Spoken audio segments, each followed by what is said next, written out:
jungle. Hello dear students, મેં તમને વોટ્સએપથી એવું પૂછ્યું હતું કે આપણને સેકન્ડ ચેપ્ટરની અંદર જે ડિફિકલ્ટી હોય એ મને કહેજો, તો આપણે એ સોલ્વ પહેલાં કરશું. તો એમાં મેં થોડું શોર્ટ આઉટ કરી નાખ્યું છે.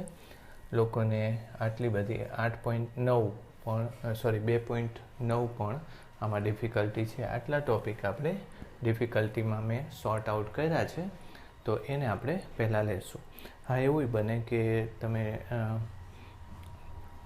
દાખલાઓમાં પણ મુશ્કેલી આવતી હોય, તો દાખલાઓની મુશ્કેલી એવી હોય તો મને કહેવું. પણ બને ત્યાં સુધી આપણે ચોથા ચેપ્ટરથી થોડું વધારે સારું રેગ્યુલર લેવાની ઈચ્છા છે, એટલે બને ત્યાં સુધી તમે થોડું એડજસ્ટ થઈને દાખલાઓ જે આવડતા હોય, થાય એવા હોય એ કરી નાખવા. બરાબર? ચલો, આમાં 2.3 ટોપિક છે. એ બિંદુવત વિદ્યુતભારને લીધે વિદ્યુત સ્થિતિમાન એવું છે. બિંદુવત વિદ્યુતભારને લીધે વિદ્યુત સ્થિતિમાન. આને અલગ અલગ ઘણી રીતે સમજી શકાય એવું છે, પણ હું હવે ટેક્સ્ટબુકમાં જે આપેલું છે એ જ રીતે સમજાવું તમને. ધારી લો કે અનંત અંતરેથી તમે ક્યુ વિદ્યુતભારને કોઈ જગ્યાએ લાવવા માગો છો. એ જગ્યા કઈ છે? તો તમારી ટેક્સ્ટબુકની આકૃતિઓ જ લઈએ. એટલે ધારી લો કે આ પી બિંદુ છે અને આ અંતર કેટલું છે? આર જેટલું છે, અથવા તો આર સદિશ વડે દર્શાવી છે, અને વચ્ચેનું કોઈ એક બિંદુ થોડી વાર માટે તમે પી ડેશ બિંદુ ધારી લો. એ અંતર આર ડેશ છે એવું ધારી લો. રાઈટ? એટલે કારણ કે આપણે જ્યારે પણ બદલાતા બળ નીચે કાર્યની વાત કરવી હોય ત્યારે થોડું સંકલનની વાત આવતી હોય છે. ચાલો, પી ડેશ બિંદુ પાસે ક્યુ વીજભાર જો હું મૂકું તો એની ઉપર કેટલું બળ લાગે? તો એની ઉપર લાગતું બળ F બરાબર, પહેલાં તો હું કે લખીશ, પછી ક્યુ વીજભાર લખીશ, અને ભાગ્યા શું લખીશ? આર ડેશ લખીશ. કેની જગ્યાએ તમારે લખવું હોય તો 4πε0 લખી નાખજો. 1/4πε0 લખજો. અને અત્યારે હું કઈ દિશાનું છે? આ આર ડેશ સદિશ પણ લઈ લઈશ. આ બળ કઈ બાજુ છે? તો કે આર ડેશ સદિશ જે છે એ આ તરફનો સદિશ છે એવું સમજજો તમે. આમ સદિશ છે અહીં સુધીનો. રાઈટ? એ રીતે લેશું. ડેલ્ટા આર ડેશ નથી લખતો, હું આર ડેશ લખું છું. આ એ ત્યાંનું બળ છે. બરાબર? હવે ત્યાંથી લઈને તમે થોડાક નજીક આવો છો. એ અંતર તમને આપેલું છે ડેલ્ટા આર ડેશ જેટલું. ડેલ્ટા આર ડેશ આમ જાઓ છો તમે, ડેલ્ટા આર ડેશ. બરાબર? એટલું અંતર તમારે કાપવાનું છે. તો ડેલ્ટા આર ડેશ સદિશ જો હું લઉં તો ડેલ્ટા આર ડેશ સદિશ બરાબર ડેલ્ટા આર ડેશ અંતર, અને એની દિશા કઈ થાય છે જોવું જોઈએ. તો કે આને ઋણ દિશામાં થાય છે. ખ્યાલ આવ્યો ને? આને એકમ સદિશ હું લે, આને જો કે એકમ સદિશ લખવું પડશે ને, આને શું લખશો? એકમ સદિશ લખશો. આને પણ એકમ સદિશ. એટલે સમજી લો તો કે બળ આ બાજુ લાગે છે, ક્યુ વીજભાર મૂકો તો બળ આ બાજુ લાગે છે, ને તમારું સ્થાનાંતર આ બાજુ થાય છે. તો આ બળની અસર નીચે મારે જો કાર્ય શોધવું હોય તો કાર્ય કેટલું આવે છે? તો કે W બરાબર આમ તો શું થવું જોઈએ? F dot delta R dash આમ થવું જોઈએ. પણ જો પરફેક્ટ લખવું હોય તો સંકલન F dot T R dash આવી રીતે લખવું જોઈએ. ચાલો, હવે એમાં એફની કિંમત હું પાછી મૂકી દઉં કે એફની કિંમત કેટલી છે? તો કે કે ક્યુના છેદમાં આર ડેશ. બરાબર? આર પછી લખીશ, અને આમ તો ડીઆર સંકલન લખ્યું છે, એટલે આને હું શું લખીશ? ડેલ્ટા આર અથવા d R dash is equal to d R અને માઇનસ આર ડેશ સદિશ. ખબર પડી? આમ લખી શકો. કરેક્ટ? ચાલો, ડી આર ડેશ સદિશને શું લખશો તમે? D R. ઓકે, હવે આનો સદિશ બાકી વધ્યો તો કયો હતો? આર ડેશ સદિશ. અને આનો સદિશ શું બાકી વધ્યો તો? માઇનસ આર ડેશ એકમ સદિશ. આવું થશે. ઇઝ ઇક્વલ ટુ -12 આવી જશે. એટલે શું લખશો? કે ક્યુ બાય આર ડેશ સ્ક્વેર થાય ને?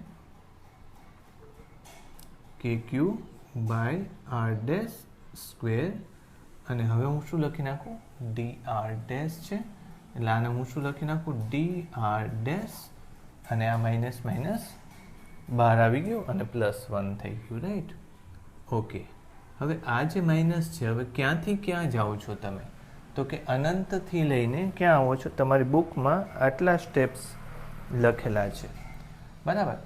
લિમિટ પછી હું લખું છું, ચાલો, -kq, પછી 1/r નું શું થાય વિકલન, તો કે 1/-1/r ડેશ એવું થાય વિકલન, રાઈટ. 1/r ડેશનું સંકલન કેટલું થશે, 1/r ડેશ, પણ માઇનસ થશે, માઇનસ માઇનસ શું થઈ ગયું, પ્લસ થઈ ગયું, એટલે સંકલન 1/r ડેશ આવ્યું. આ માઇનસ બહાર લઈ શકાય. હવે ક્યાંથી ક્યાં જાઓ છો, તો કે અનંતથી આવો છો, અને કેટલા અંતર સુધી આવવાનું છે, અહીં સુધી આવવાનું છે, અનંતથી લઈને અહીં સુધી આવવાનું છે. એટલે અહીંયા તમે શું લખશો, અનંત અને આર, અનંત અને આર, અહીંયા પણ અનંત અને આર લખશો, તો એક ક્યુ વધ્યું છે, તો અહીંયા શું આવશે જવાબ, કે ક્યુ, પછી અહીંયા અનંત આર, 1/r માઇનસ 1/અનંત થાય આવું, તો આ જવાબ શું આવશે, કે ક્યુના છેદમાં આર. ઓકે, તો આ કાર્ય કેટલું આવ્યું જોવું જોઈએ, તો કે 1/4πε0 ક્યુના છેદમાં આર જેટલું આ કાર્ય આવ્યું. અને આ કાર્ય એની અંદર શેના સ્વરૂપમાં સંગ્રહ થઈ જાય છે, સ્થિતિમાનના સ્વરૂપ, સ્થિતિ ઉર્જાના સ્વરૂપમાં સંગ્રહ થઈ જાય છે, બરાબર. ઓકે, હવે મેં તમને કીધું કે અહીંયા કે ક્યુના છેદમાં આર સ્ક્વેર લીધું, એટલે આપોઆપ મેં કેટલો વીજભાર લઈ આવ્યો છું, ક્યુ બરાબર 1 કુલમનો વીજભાર, બરાબર. હવે મારે સ્મોલ ક્યુ વીજભાર લાવવો છે, અને આનું બળ છે, આને લીધે ક્યુ વીજભાર ઉપર લાગતું બળ એ લખવાનું હોય, તો મારે શું લખાણું હોત, આવું લખાણું હોત. જો એક વીજભાર કેટલો છે, ક્યુ, અને અહીંયા મેં થોડીક વાર માટે કયો વીજભાર મૂકેલો છે, ક્યુ, તો બળ આટલું થાય. તો બળના સૂત્રમાં થોડોક ફેરફાર કરી નાખો, ક્યુ ગુણ્યા ક્યુ કરી નાખો, અહીંયા શું કરી નાખો, ક્યુ ગુણ્યા ક્યુ કરી નાખો, અહીંયા પણ, કરેક્ટ.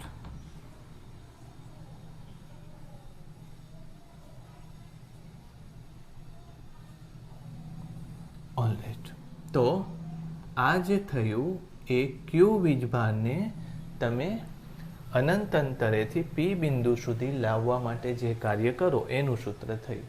હવે આ કાર્યમાં જો ક્યુ બરાબર 1 કુલમ લઈ લો, બરાબર, પછી લેશું આપણે, બરાબર.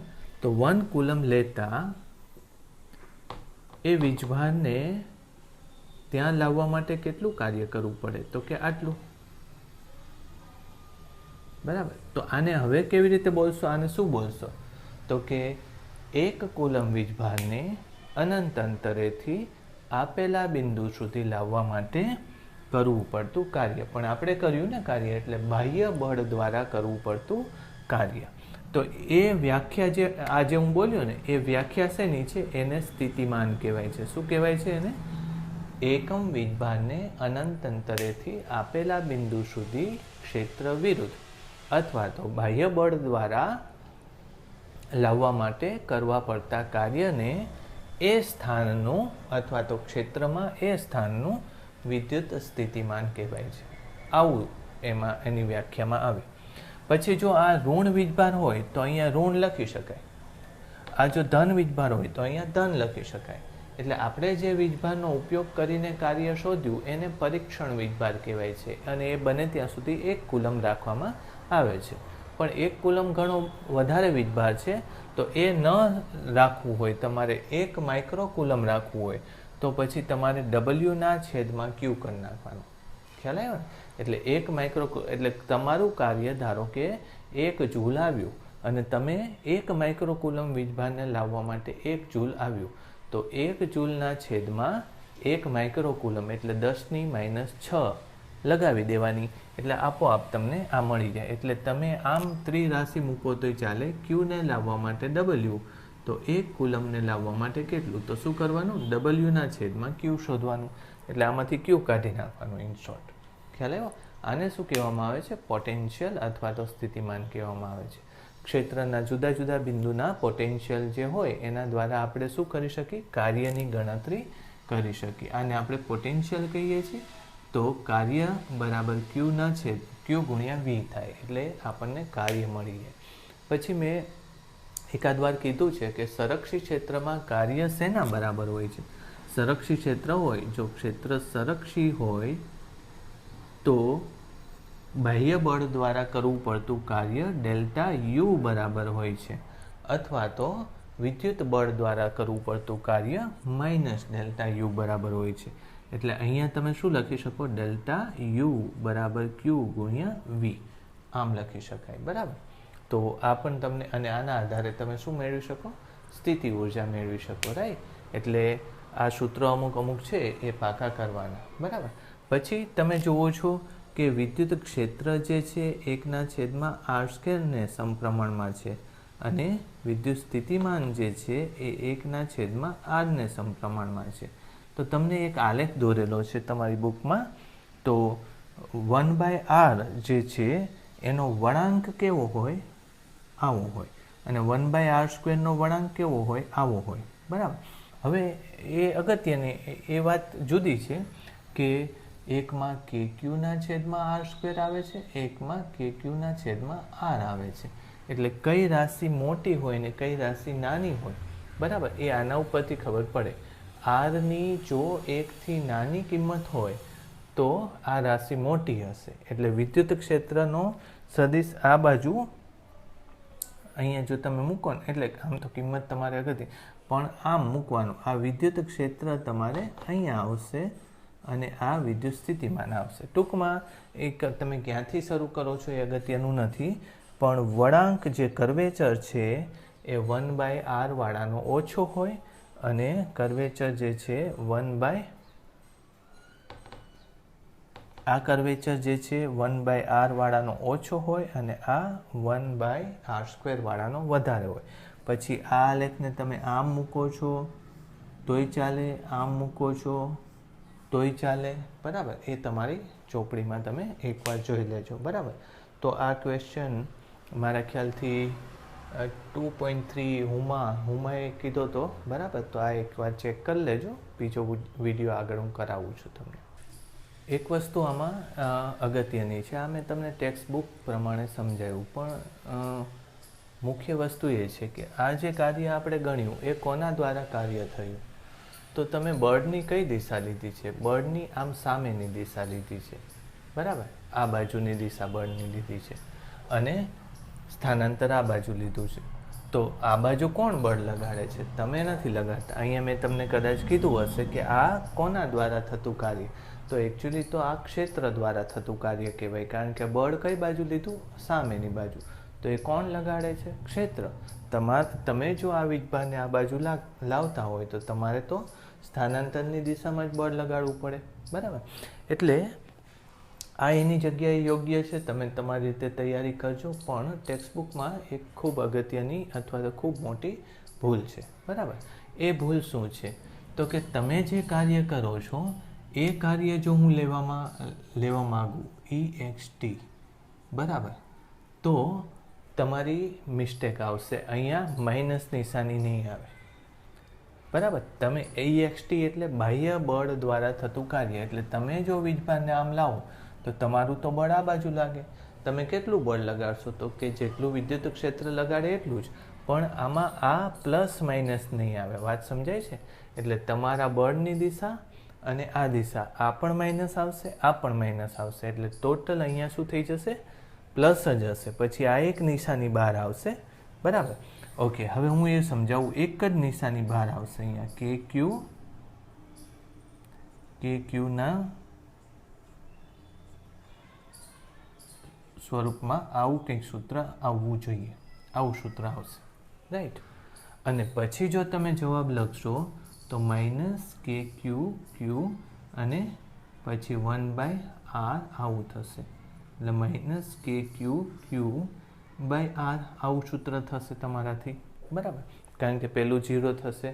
તો આ જે કાર્ય આવ્યું એ કાર્ય કોનું કાર્ય છે? તો કે બાહ્ય બળ દ્વારા થતું કાર્ય છે, બરાબર. અને બાહ્ય બળ દ્વારા થતું કાર્ય અત્યારે કેટલું આવ્યું? ધન આવ્યું. તો ઋણ આવ્યું. તો યાદ રાખજો, બાહ્ય બળ દ્વારા થતું કાર્ય ઋણ આવવું જોઈએ નહીં. આમાં તમે ચેક કરો જોઈએ. એટલે મેં કીધું આ માઇનસ માઇનસ એટલે પ્લસ થઈ જાય. પછી આ નિશાનીને મેં અહીંયા મૂકી દીધી છે, અને અહીંયા તમે જો કિંમતો મૂકશો તો આ ને પછી આમ. તો બાહ્ય બળ દ્વારા અત્યારે કોઈ કાર્ય એટલે ઋણ ન આવવું જોઈએ કાર્ય. કારણ કે તમે વિચારો તો ધન વીજભારને ધન વીજભારની નજીક લઈ જાઓ છો ત્યારે એ કાર્ય કેવું થવું જોઈએ? ત્યારે એનામાં સ્થિતિ ઉર્જાનો વધારો થાય છે. એ વધારો એટલે ઉર્જા આવી ક્યાંથી? તો કે તમે જે કાર્ય કરો છો એમાંથી આવે છે. કોણ કાર્ય કરે છે? તમે. એટલે તમારું કાર્ય કેવું આવવું જોઈએ? ધન આવવું જોઈએ. તો તમને એમ થાય કે આ મુશ્કેલી ક્યાં પડી? આ તો સાચું આવ્યું. તો આમાં જ્યારે આ રીતે વિચારીએ છીએ ત્યારે કેમ ખોટું આવે છે? તો ખોટું એ છે, આ બુકની મોટામાં મોટી અથવા તો ભયંકર ભૂલ કહેવાય કે સંકલન આપણે મોટી લિમિટથી લઈને નાની લિમિટ સુધી ન લેવાય, બરાબર. એમને લીધું છે સંકલન મોટી લિમિટથી નાની લિમિટ ન લેવાય. અને જો લેવું હોય ને તો એક નિશાની ઋણ મૂકવી પડે. આ ગણિત છે. ફિઝિસિસ્ટ અથવા તો લેખકોમાં શી ખબર, મને આપણે ક્રિટિસાઇઝ નથી કરતા, પણ we should read to the truth. એટલે કે આમાં તમે જો અનંતથી આર લખો છો ત્યારે આપોઆપ તમારે એક નિશાની મૂકી દેવી પડે. કઈ નિશાની મૂકવી પડે? ઋણ નિશાની મૂકવી પડે. એટલે અનંતથી લઈને જ્યારે આર સુધીનું તમે અંતર મૂકતા હોય તો એક નિશાની આપોઆપ અહીંયા ઋણ આવી જાય છે. અને ઋણ આવે તો પાછી આ જવાબમાં ખોટું પડશે, બરાબર. પણ પાછું તમે વિચારો કે તમે લિમિટ જ્યારે મૂકો છો ત્યારે મોટામાંથી નાનું બાદ થાય એટલે 0 આવે. નાનામાંથી મોટું બાદ થાય એટલે મોટામાંથી નાનું બાદ થાય ત્યારે ધન આવે, અને નાનામાંથી મોટું બાદ થાય ત્યારે ઋણ આવે. એટલે સૌથી પહેલાં જ તમારે શું કરવું પડે? તમારે આને ઉલટાવીને નિશાની બદલી નાખવાની, બરાબર. એટલે જો તમે અનંતથી લઈને આર લખવા માંગતા હોય તો તમારે શું લખવું પડે? નિશાની કેવી લખવી પડે? અહીંયા ઋણ લખવી પડે. અને જો આરથી લઈને અનંત લખવા માંગતા હોય તો નિશાની ધન લખવી પડે. એટલે અહીંયા જો તમે લેશો તો શું થાય છે? જો તમે વિચારો, એટલે અહીંયા એક નિશાની આ ધન થઈ ગઈ. પછી આની નિશાની બહાર આવે એટલે ઋણ આવે, બરાબર. અને પછી આ ઋણ આવશે, બરાબર. એટલે જો તમારા ક્ષેત્ર દ્વારા થતું કાર્ય તમે લો તો ઋણ આવશે. અને એ જ પ્રમાણે અહીંયા વિચારીશ તો આ કાર્ય કેવું આવશે? ધન આવશે. એટલે યાદ રાખવાનું કે તમે જે ક્ષેત્ર દ્વારા થતું કાર્ય અહીંયા ઋણ આવવાનું છે અને તમારા દ્વારા થતું કાર્ય ધન આવવાનું. તમારી ટેક્સ્ટ બુકમાં જે એમને સૂત્ર મૂક્યું છે એ સૂત્રમાં ખૂબ અગત્યની ખૂબ મોટી ભૂલ છે. શું કે એમને ગણ્યું તો છે કોનું? બળ કોનું લીધું છે? ક્ષેત્રનું લીધું છે. એટલે કાર્ય કોનું ગણ્યું છે? ક્ષેત્રનું. તો પણ ક્ષેત્રનું કાર્ય તો અહીંયા ઋણ આવે, અને તમારું કાર્ય શું આવવું જોઈએ? ધન આવવું જોઈએ. એમને પાછા અમુક શબ્દો લખ્યા છે કે આ તમારું કાર્ય જોવું જોઈએ. બાહ્ય બળે પરીક્ષણ વિદ્યુતભાર ઉપર કરેલું કાર્ય ગણવું જોઈએ. એટલે એ વસ્તુ ખોટી છે. બાહ્ય બળ દ્વારા પરીક્ષણ એટલે આવી જાય, આવી રીતે કરવું પડે. એટલે એક વસ્તુ લખી શકાય કે બાહ્ય બળ દ્વારા થતું કાર્ય બરાબર માઇનસ ક્ષેત્ર દ્વારા થતું કાર્ય, અને બરાબર કેટલું થશે? કે ક્યુના છેદમાં આર. આટલું થવું જોઈએ. આ ખૂબ અગત્યની વસ્તુ હું તમને અત્યારે સમજાવું છું. એટલે આ છે ને મેં અલગથી સમજાવ્યું. તમે લખો તો ટેક્સ્ટ બુક પ્રમાણે આગળનો ભાગ લખો તો કોઈ વાંધો નથી આવતો. ચલો, એક બીજો ટોપિક હતો 2.7. એમાં વિદ્યુતભારના તંત્રની સ્થિતિ ઉર્જાની વાત હતી. એટલે આમ આપણે જો તમે ટેક્સ્ટ બુકમાં જોશો ને તો તમે કોઈ પણ વિદ્યુતભારનું તંત્ર એટલે કે વિદ્યુતભારને ભેગા કરવા માંગો તો તમારે કંઈક કાર્ય કરવું પડે, અને એ કાર્ય એનામાં સ્થિતિ ઉર્જા તરીકે આવી જાય છે. બે વીજભાર ભેગા કરો તો એ માટે જે કાર્ય કરવું પડે એ બંનેના તંત્રની સ્થિતિ ઉર્જા કહેવાય. એટલે ધારી લો કે આપણે પી બિંદુ ઉપર ક્ષેત્રમાં કોઈ વિદ્યુતભારને લાવવો છે, તો એની માટે કરવું પડતું કાર્ય કેટલું થાય? W બરાબર 1/4πε0 ગુણ્યા Q1 Q2, એક કેપિટલ Q લખીએ, બીજો સ્મોલ Q લખીએ.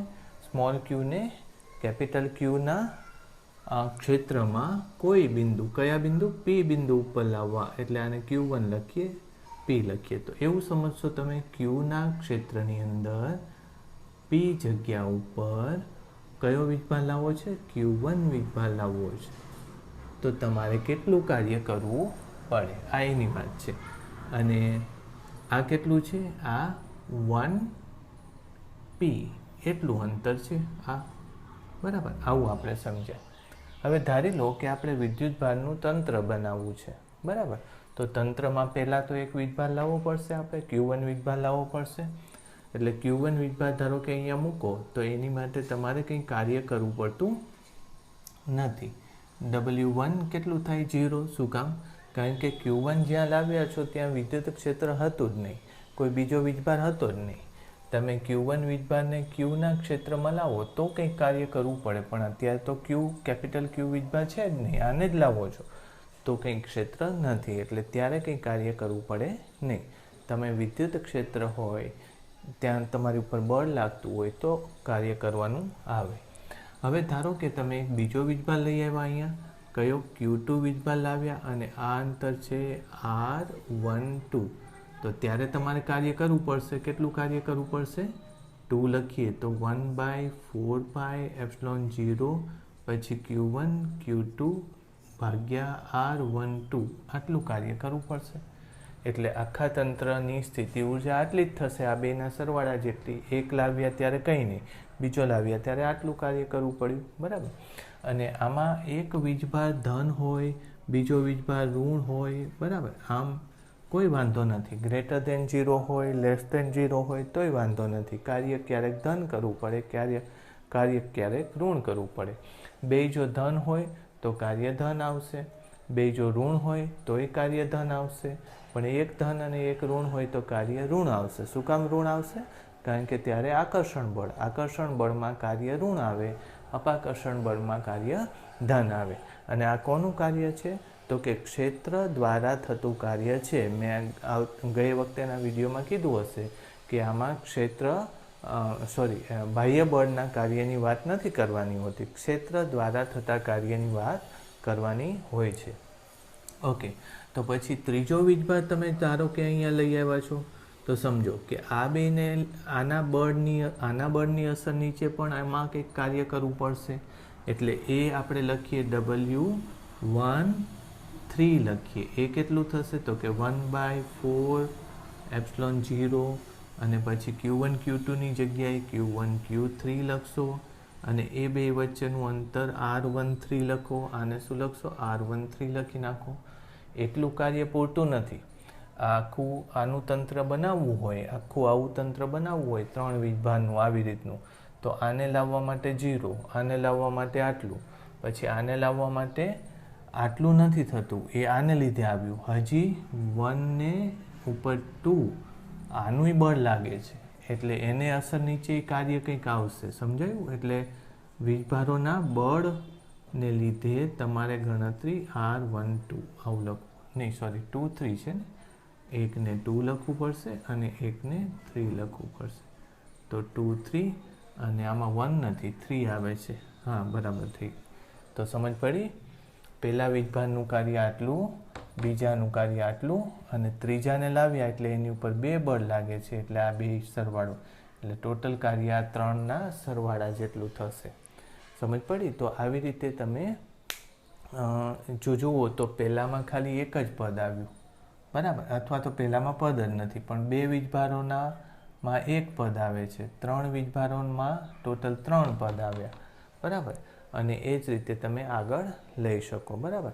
તો વધારે વિદ્યુતભાર હોય તો એનું એક બહુ સરળ સૂત્ર છે, 4 પછી 5 પછી 6 આવું છે, બરાબર. તો એનું એક સરળ સૂત્ર જો તમારે લેવું હોય તો આ રીતે થઈ શકે કે ટોટલ કાર્ય બરાબર કુલ વીજભાર ભાગ્યા 2, પછી એક વીજભાર પર બાકીનાને લીધે થતું કાર્ય આમ લેવાનું, બરાબર. એક વીજભાર પર બાકીનાને લીધે થતું કાર્ય. પણ જો આ વીજભારો કેવા હોવા જોઈએ? સરખા હોવા જોઈએ, નહીં તો પાછું જુદું આવશે, બરાબર. એટલે ધારી લો કે અત્યારે 6 વીજભાર છે, 1 2 3 4 5 6. તો અહીંયા 6 ભાગ્યા 2 કરી નાખવાનું. n એટલે શું? વીજભારોની સંખ્યા. એટલે 6 ભાગ્યા 2 એટલે 3 કરી નાખવાનું. પછી એક વીજભાર પર બાકીનાને લીધે થતું કાર્ય, એટલે આની ઉપર આને લીધે, આને લીધે, આને લીધે, આને લીધે, આને લીધે, એ બધાનું કાર્ય એમાં મૂકી દેવાનું. એટલે તમારે ગણવું નહીં પડે કે આના કેટલા પદ આવ્યા, આના કેટલા આવ્યા, આના કેટલા આવ્યા, એવું. રાઈટ? ઠીક છે. તો એક 4 વાળું તમારી ચોપડીમાં ઉદાહરણ આપેલું છે, એ હું ઝડપથી સમજાવી દઉં. એના પછીનું જ ઉદાહરણ છે, બરાબર. તો 4 વાળું તો છે, ચલો એનાથી આગળનું હું ઉદાહરણ સમજાવી દઉં. આવું કંઈક સમજીએ આપણે. આ 8 છે વીજભારો, બરાબર, સમઘન છે. તો આનું સ્થિતિ ઉર્જા ટોટલ લેવી છે. તો એક લાવવા માટે કંઈ નહીં કરવું પડે, બીજા લાવવા માટે એક કાર્ય, ત્રીજા લાવવા માટે 3 સ્ટેપ થશે, ચોથા લાવવા માટે એવું થશે ને.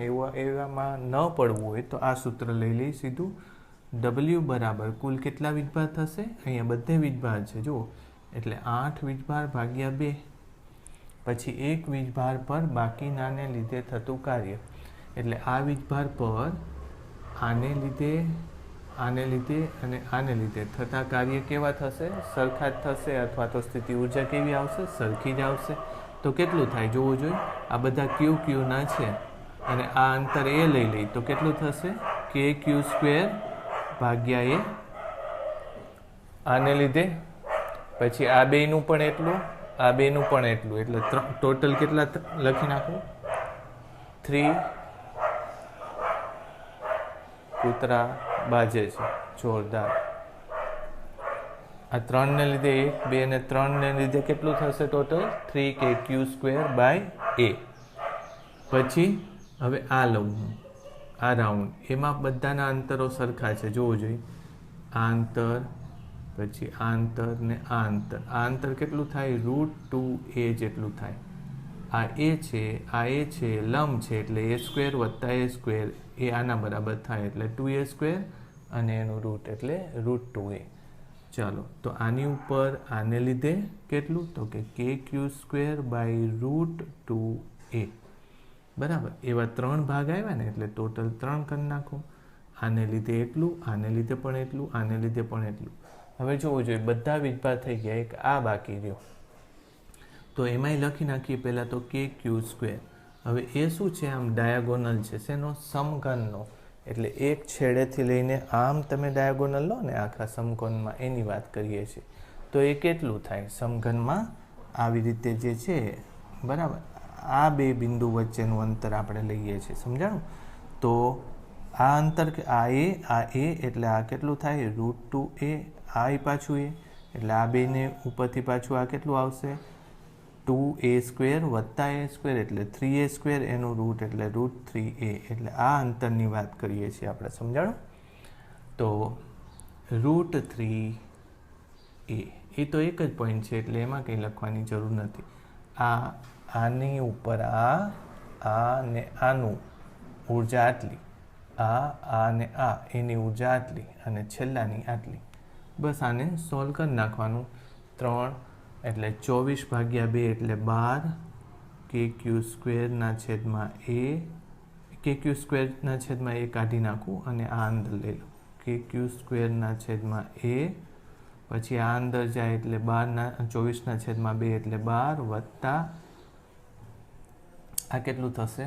એ જ વસ્તુ 24 ના છેદમાં 2 √2 એટલે 12 ના છેદમાં √2 વત્તા 4 ના છેદમાં √3.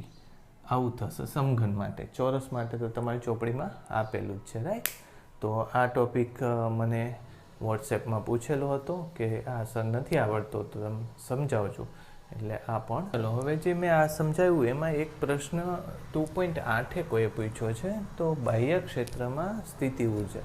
તો આમાં શું મેં વાત કરી? તો કે એક વીજભાર હોય અને એમાં બીજો વીજભાર લાવો ત્યારે સ્થિતિ ઉર્જા કરેલા કાર્ય બરાબર હોય. ત્રીજો લાવો, ચોથો લાવો તો બધા માટે આપણે સ્થિતિ ઉર્જાનું સૂત્ર શું લખી શકીએ છીએ કે Q1 Q2 ભાગ્યા એ બે વચ્ચેનું અંતર. એ પ્રમાણે પદો ઉમેરતા જવા જોઈએ.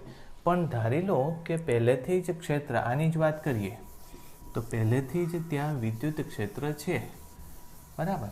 તો મેં તમને શું લખ્યું હતું? જો પહેલા કેસમાં શું લખ્યું હતું, અને આ વિડીયોમાં હમણાં જ આપણે શું લીધું કે પહેલો વીજભાર લાવવા માટે મારે કંઈ કાર્ય નથી કરવું પડતું. પછી પહેલા બીજાનું તંત્ર બનાવવું હોય ત્યારે કે Q1 Q2 ભાગ્યા R12. પછી 3નું બનાવવું હોય તો એમાં R12નું તો આવી ગયું, પછી 1 3નું પણ આવે, બરાબર. 3નું તંત્ર બનાવવું હોય તો 1 3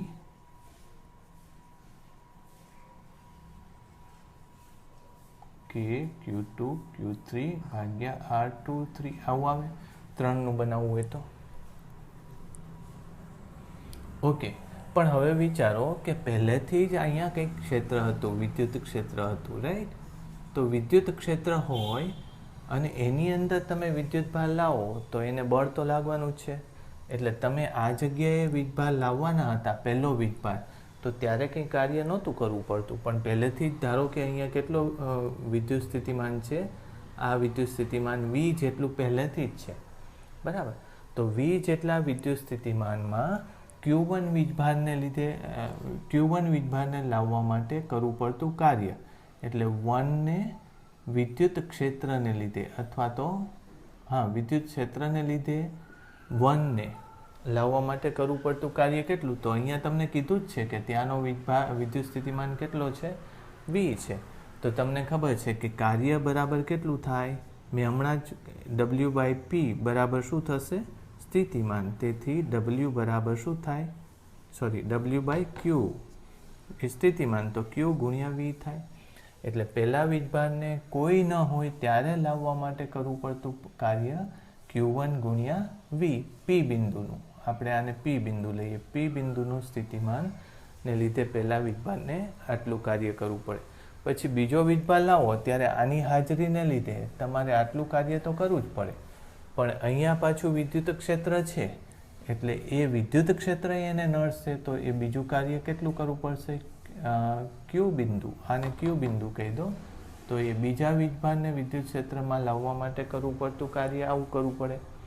પછી ત્રીજા વીજભાર પાસે વિદ્યુત ક્ષેત્ર છે, તો ત્રીજાને અહીંયા R બિંદુ કહી દો. તો VR આટલું કાર્ય કરવું પડે.